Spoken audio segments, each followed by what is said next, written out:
দর্শক উন্মাদনার মধ্য দিয়ে শেষ হলো ফিফা বিশ্বকাপ ফুটবলের ট্রফি প্রদর্শন। সকালে ভারত থেকে আসা এই সোনালী ট্রফিটি বরণ করে নেওয়া হয়। ফিফার প্রতিনিধি হিসেবে ট্রফির সঙ্গে ঢাকায় আসেন 2002 সালে ব্রাজিলের বিশ্বকাপ জয়ী মিডফিল্ডার গিলবার্তো সিলভা। কোকা-কোলার আন্ডার দ্য ক্যাপ প্রোমো ক্যাম্পেইনের বিজয়ীরাই ট্রফি দেখার এবং ছবি তোলার সুযোগ পান। পরাগ আরমানের রিপোর্ট। Presents to you and to football fans around the world. বিশ্বকাপ নিয়ে এদেশের মানুষের আগ্রহের কোনো কমতি নেই।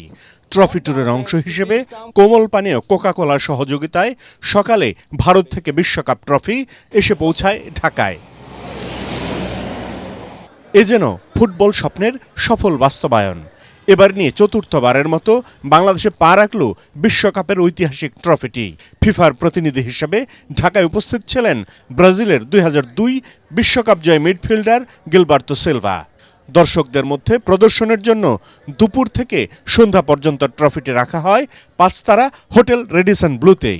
ট্রফির সঙ্গে ছবি তোলার ফাঁকে বিভিন্ন আয়োজনে রাখে ট্রফি ট্যুরের স্পন্সর কোকা-কোলা।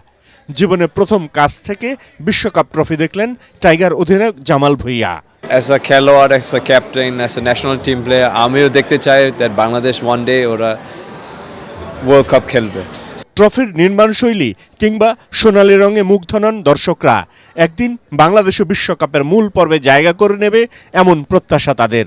যদি বাংলাদেশ খেলে পুরো জিনিসটা আরো পরিপূর্ণতা পাবে। আমি খুবই আশাবাদী একসময় বাংলাদেশের ফুটবল বড় মঞ্চে খেলবে। ইচ্ছা যে বাংলাদেশও যাতে খেলে এবং পারে। ক্রিকেট যেমন বিশ্বের কাছে গিয়েছে, ফুটবল গেলে তো আরো ভালো লাগবে আমাদের সবার জন্য। ইনশাআল্লাহ কোনো একদিন যেন বাংলাদেশও এই পর্যায়ে খেলতে যেতে পারে। কেউ কেউ আবার নিজের প্রিয় দল জিতুক বিশ্বকাপ ট্রফি এমন বাসনাও জানালেন। আমি মনে করি যে এবার আর্জেন্টিনারই বিশ্বকাপটা জেতা দরকার, যে মেসির হাতে আরেকবার শিরোপা উঠুক। আমি আর্জেন্টিনার সাপোর্টার।